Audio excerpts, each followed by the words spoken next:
I was 20 years old. I was at my lowest point.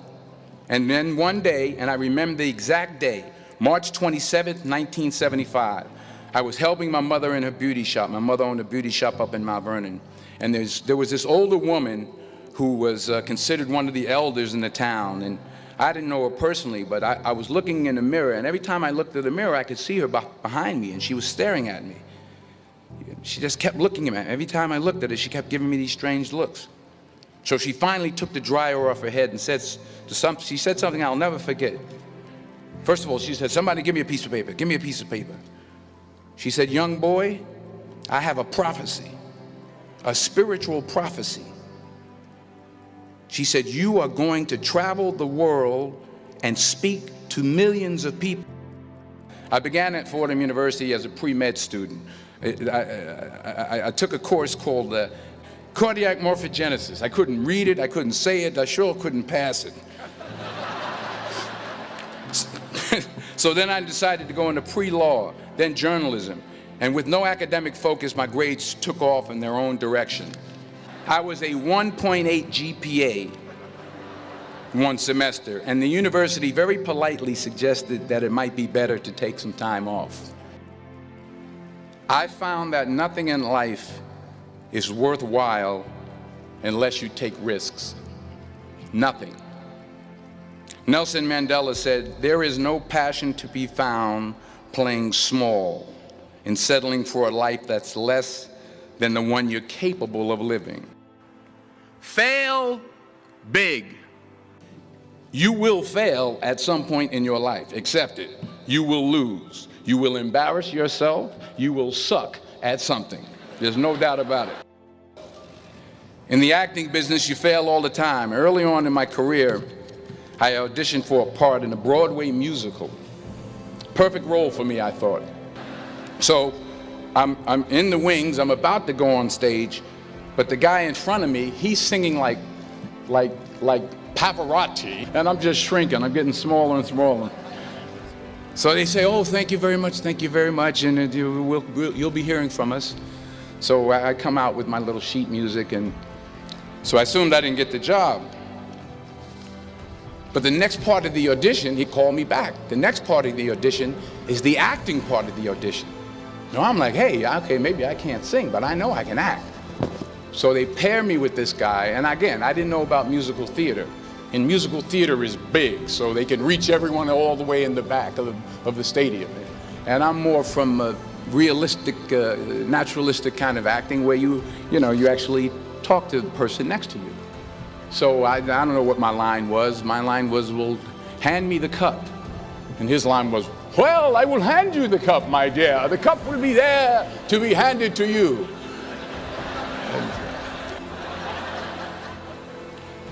I didn't get the job. But here's the thing. I didn't quit. I didn't fall back. I walked out of there to prepare for the next audition, and the next audition, and the next audition. I prayed. I prayed, and I prayed. But I continued to fail, and fail, and fail. But it didn't matter, because you know what? There's an old saying, you hang around the barbershop long enough, sooner or later you're going to get a haircut. So you will catch a break, and I did catch a break. Last year, I did a play called Fences on Broadway. Someone talked about it. Won the Tony Award. But here's the kicker. It was at the Court Theater. It was at the same theater that I failed that first audition 30 years prior. Reggie Jackson struck out 2,600 times in his career, the most in the history of baseball. But you don't hear about the strikeouts. People remember the home runs. Fall forward. Thomas Edison conducted 1,000 failed experiments. Did you know that? I didn't know that. Because the 1,001st was the light bulb. Fall forward. Now, I'm sure in your experiences in school and applying to college and picking your major and deciding what you want to do with life, I'm sure people have told you to make sure you have something to fall back on. Make sure you got something to fall back on, honey. But I never understood that concept, having something to fall back on. If I'm going to fall, I don't want to fall back on anything except my faith. I want to fall forward. I figure at least this way I'll see what I'm going to hit. Fall forward. The point is, every graduate here today has the training and the talent to succeed. But do you have the guts to fail? While it may be frightening, it will also be rewarding.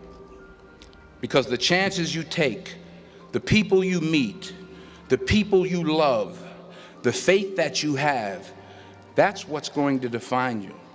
Keep working, keep striving, never give up, fall down 7 times, get up 8. Ease is a greater threat to progress than hardship. Without commitment, you'll never start, but more importantly, without consistency, you'll never finish. It's not easy. If it was easy, there'd be no Kerry Washington. If it was easy, there'd be no Taraji Henson, P. Henson. If it were easy, there'd be no Octavia Spencer. But not only that, if it were easy, there'd be no Viola Davis. If it were easy, there'd be no Michael T. Williamson, no Stephen McKinley Henderson, no Russell Hornsby. If it were easy, there'd be no Denzel Washington. So, dreams without goals are just dreams, and they ultimately fuel disappointment. So have dreams, but have goals. Life goals, yearly goals, monthly goals, daily goals. Don't confuse movement with progress. Remember, just because you're doing a lot more doesn't mean you're getting a lot more done. In order to achieve your goals, you must apply discipline, which you have already done, and consistency every day, not just on Tuesday and miss a few days. You have to work at it every day. You have to plan every day. You've heard the saying, we don't plan to fail, we fail to plan. Hard work works. Working really hard is what successful people do. What are you going to do with what you have? I'm not talking about how much you have.